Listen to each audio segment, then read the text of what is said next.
Hi friends, please subscribe చేయండి. నా channel please subscribe చేయండి. ప్లీజ్. ఓకే ఫ్రెండ్స్, ఇప్పటి వరకు నామినేషన్స్లో ఈరోజు ఉన్న వాళ్ళ గురించి తెలుసుకుందాం. కళ్యాణ్, తర్వాత ఇమానియల్, తర్వాత భరణి, తర్వాత పవన్, తర్వాత సంజన, తర్వాత దివ్య. వీళ్ళందరూ ఇప్పటి వరకు నామినేషన్స్లో రావడం జరిగింది. ఇంకా నామినేషన్స్ అనేవి ఉన్నవి, చూద్దాం ఎవరెవరు అసలు ఏమైందో కూడా తెలుసుకుందాం ఒకసారి బిగ్ బాస్లో ఈరోజు. అయితే బిగ్ బాస్లో 11వ వారం నామినేషన్స్ స్టార్ట్ కావడం జరిగింది. బిగ్ బాస్ ఆటలోనే కుండ బద్దలు కొట్టి చేసే నామినేషన్స్ ప్రతి సీజన్లోనూ హైలైట్గా నిలుస్తుంది. అయితే బిగ్ బాస్ దత్తపుత్రిక తనూజ ఈ వారం కెప్టెన్ కావడంతో అసలు ఇప్పటివరకు ఏ కెప్టెన్ లేని పవర్స్ ఆమెకి ఇవ్వడం జరిగింది. ఈ వారం నామినేషన్స్ కూడా ఆమె చేతుల్లోనే పెట్టడం జరిగింది. బిగ్ బాస్ ఎవరు ఎంతమంది నామినేట్ చేయాలనే స్పెషల్ పవర్ తనుజాకి ఇచ్చారు. 1 లేదా 2 టోకెన్ సిస్టమ్ ప్రకారం ఎవరు ఎంతమందినైనా నామినేట్ చేయాలనేది పూర్తిగా ఆమె ఇష్టం మీద ఆధారపడి ఉంటుందని ఆ టోకెన్స్ తనుజాకి అందించడం జరిగింది బిగ్ బాస్. ఇక ఇమానియల్కి 2 టోకెన్స్ ఇవ్వడంతో మొదటగా రీతు కుండబద్దలు కొట్టింది. గేమ్లో రీతు చౌదరి కన్ఫ్యూజ్ అవుతుంది అనడంతో నువ్వు కన్ఫ్యూజ్ కాలేదా అంటూ గొడవకు దిగింది రీతు చౌదరి. దీంతో ఇద్దరి మధ్య మాటలు పెరిగాయి. తర్వాత రెండోదిగా భరణిని నామినేట్ చేశాడు ఇమానియల్. భరణి ఇంతకు ముందులా ఆడలేకపోతున్నాడని ఇమానియల్ అనడంతో నాకు తగిలిన దెబ్బలు నీకు తగిలితే నువ్వు ఇంతకు ముందులాగా ఆడేవాడివా అని సూటిగా అడిగాడు భరణి. అన్నా, నేను చెప్పేది విను అని ఆ ఇమానియల్ అనడంతో నేను అడిగిన దానికి ఫస్ట్ నువ్వు సమాధానం చెప్పు అని ఇమానియల్ని అడిగాడు. పర్ఫార్మెన్స్ అంటే 360 డిగ్రీస్ మొత్తం వస్తుంది, ఒక టాస్క్లో మాత్రమే కాదు అంటూ ఫైర్ అయ్యాడు భరణి. అయితే పెద్ద ట్విస్ట్ ఏంటంటే ఈ వారం డీమాన్ పవన్ రీతు చౌదరిని నామినేట్ చేయడం. లవ్ ట్రాక్ పెట్టుకుంటూ ఎక్కువ రోజు హౌస్లో ఉండొచ్చు అని డీమాన్ పవన్ భ్రమతో ఉండేవాడు. రీతుని అలాంటి పబ్లిక్ ఫ్రీడమ్ పట్టుకుంటే మనల్ని హైలైట్ చేస్తానని పక్కా ఆలోచించాడు.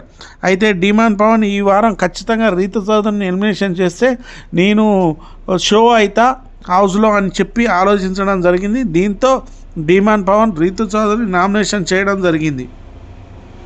రీతుని నామినేట్ చేస్తే నేను హైలైట్ అవుతానని భావించి ఆమెను నామినేట్ చేయడం జరిగింది. ఆమె తప్పు కాదు, కానీ అతను చెప్పిన కారణం మాత్రం అసలు అర్థం కాలే. ఆమె అరుస్తుందని, అలా అరవడం వల్లే వేరే విధంగా వెళ్తుందని చెప్పాడు. అయితే డీమాన్ చెప్పేది బలమైన కారణమే, కానీ రీతు అరవడం అనేది ఈ వారం కాదు, ఫస్ట్ కాంచి ఇదే విధంగా అరుస్తూనే ఉన్నారు.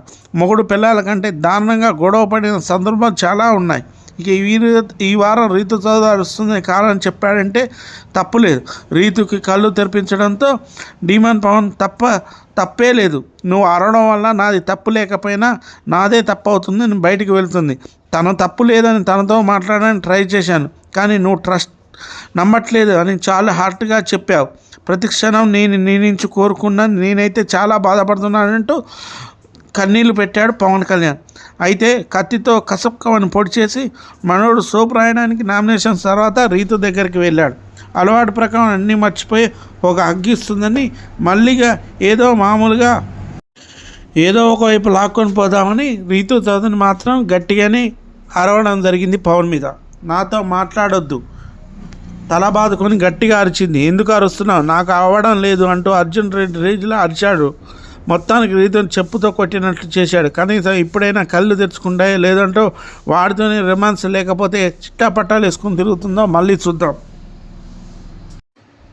ప్రతి నామినేషన్స్లో పనికి మాలిన కారణాలు తప్పితే ఒక్క వ్యాలిడ్ రీజన్ కూడా చెప్పని కళ్యాణ్ హౌస్లో నిఖిల్ లేడు కాబట్టి ఈ వారం డీమాన్ పవన్ని నామినేట్ చేయడం జరిగింది.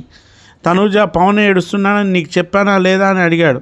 ఆమె తలాడించింది. తర్వాత రీతు చౌదరి దివ్యలకు పడింది. నేనయ్యాక నువ్వు మాట్లాడని దివ్య అంటే ఎలా అలాగని ఇక్కడేమో రూల్ ఉందా అని రీతు చౌదరింది.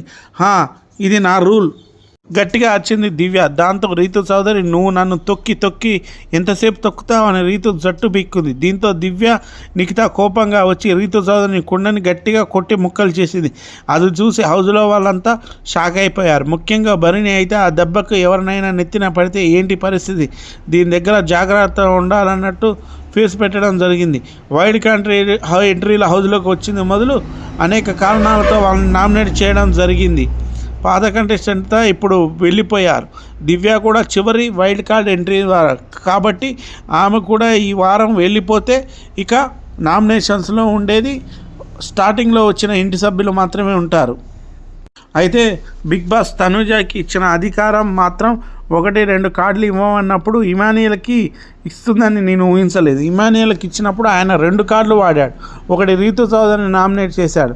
రీతు చౌదరి నువ్వు అసలు నీకు గేమ్ మీద క్లారిటీ లేదు, నువ్వు ఏం ఆడుతున్నావో నీకే అర్థం కావట్లేదు, ఏం గేమ్ ఆడుతున్నావో నీకు తెలియట్లేదు అన్నట్టు మాట్లాడాడు. అంటే అతను గేమ్ గురించి కాకుండా నువ్వు ఎంతసేపు గేమ్ పక్కన పెట్టి ఒక లవ్ ట్రాక్లో దూరిపోయావు అన్నట్టు దాన్ని మనం అర్థం చేసుకోవాలి. ఎందుకంటే నువ్వు గేమ్ అనేది ఆడట్లే, ఎంతసేపటికి పవన్తోనే కొట్లాటలు మొదలుపెట్టావు, ఆయనతోనే కొట్టుకుంటూ తిరుగుతున్నావు తప్ప ఎక్కడ గేమ్ ఆడిపించినట్టు కానీ ఆయనతోనే సరదాగా ఉంటున్న తప్ప గేమ్ ఆడుతున్నట్టు కానీ అనిపించలేదు. అంతేకాకుండా ఆమెకి చాలా వరకు కెప్టెన్సీ టాస్క్లో చాలా వరకు ఆమె లాస్ట్ దాకా వచ్చింది, కానీ ఏ రోజు కూడా కెప్టెన్ టాస్క్ ఇంతవరకు గెలవలేదు. ఆమెకు వచ్చిన ఛాన్సులు డీమన్ పవన్కు కూడా రాలేదు, ఇమానియల్కి కూడా రాలేదు. ఇంతవరకు ఈ హౌస్లో ఉన్న వాళ్ళకి ఎవరికి రాలేదు. అన్ని ఛాన్సులు రీతు చౌదరికి వచ్చింది, కానీ ఆమె ఏ గేమ్ గెలవలేకపోయింది. దీంతో ఇమానియల్ ఆమె నామినేట్ చేయడం జరిగింది. తర్వాత భరణి గారు మీరు హౌస్లో ఉన్నా లేనట్టే అనిపిస్తుంది, ఎక్కడ గేమ్ ఆడినట్టు అనిపించట్లేదు అని ఇమానియల్ అనడంతో భరణి గారికి బాధ అనిపించింది. ఎందుకంటే భరణి గారు ఫస్ట్ 4 వీక్స్ మాత్రం సూపర్ గేమ్ ఆడాడు, కానీ తర్వాత ఆయనకి దెబ్బలు తగిలినాయి, భుజం గాయమైంది, దాంతో ఆయన గేమ్ ఆడలేకపోతున్నాడు. వాస్తవం చెప్పాలంటే ఆయనకి దెబ్బలు తగిలినాయి, గేమ్ ఆడలేకపోతున్నాడు. కానీ ఇక్కడ దివ్య తనుజ మధ్యలో ఆయన ఇరుక్కుపోయి గేమ్ ఆడట్లేదు అన్న అపోహ జనాలకు వెళ్ళిపోయింది. దీంతో ఇమానియల్ భరణి గారిని నామినేషన్ చేసినప్పుడు భరణి గారు కూడా ఇమానియల్ని నామినేట్ చేయడం జరిగింది. ఇక్కడ గేమ్ ఆడే వాళ్ళది 360 డిగ్రీస్లో చూడాలి, కానీ నువ్వు ఎక్కడ గేమ్ని గమనించట్లేదు, నీకు దెబ్బలు తగిలితే నువ్వు ఆడలేస్తావా అని చెప్పి ఇమానియల్ అడగడంతో ఇమానియల్ ఏమేం చెప్పలేక అటు ఇటు చూస్తూ నిలబడిపోయాడు. తర్వాత రీతు చౌదరిని అసలు ఎవరు ఊహించలే, హౌస్లో ఎవ్వరు ఊహించలే. పవన్ ఏ విధంగా అనుకొని రీతు చౌదరిని నామినేషన్ చేసిండో మనకు అర్థం కావట్లేదు, కానీ నాకు ఇప్పటికే అర్థం కావట్లేదు. అదేదో ఫస్ట్ కాంచి నువ్వు ఒక 3వ వారం 4వ వారం 5వ వారం ఈ విధంగా చేయాల్సింది. ఎప్పుడు రీతు చౌదరి నా మీద అరుస్తుందని నామినేట్ చేయడం అనేది అది చాలా పెద్ద రాంగ్ రీజన్. ఎందుకంటే ఆమె 3, 4, 5వ వారం వరకు 6వ వారం వరకు 7వ వారం వరకు ఎప్పుడూ ఆ రీజన్తో నువ్వు చేయలేదు. ఈ 11వ వారం వచ్చి ఏదో లేనట్టు పాప రీతు చౌదరిని నామినేట్ చేయడం అనేది ఒక రాంగ్ డిసిషన్. దీనివల్ల ఈయన అవుపడతా నేను ఎక్కువ చాలామంది నా గురించి చర్చించుకుంటారు, ఎస్లాబిష్ అవుతా అన్నట్టు ఆలోచించినట్టుంది. కానీ ఆయన తీసుకునేది రాంగ్ స్టెప్.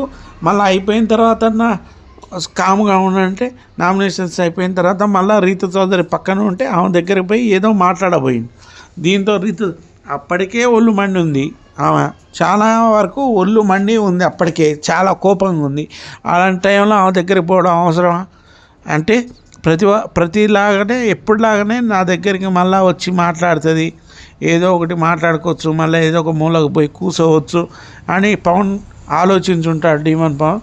కానీ రీతు చౌదరి కన్నీళ్ళు పెట్టుకుంటూ అసలు ఆమె ఊహించలేదు నన్ను ఈయన నామినేషన్ చేస్తాడని. ఆమె కళలు కూడా ఊహించినట్టుంది పాపం.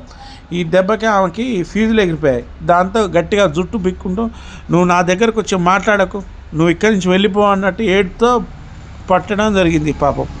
Okay friends, please subscribe my channel.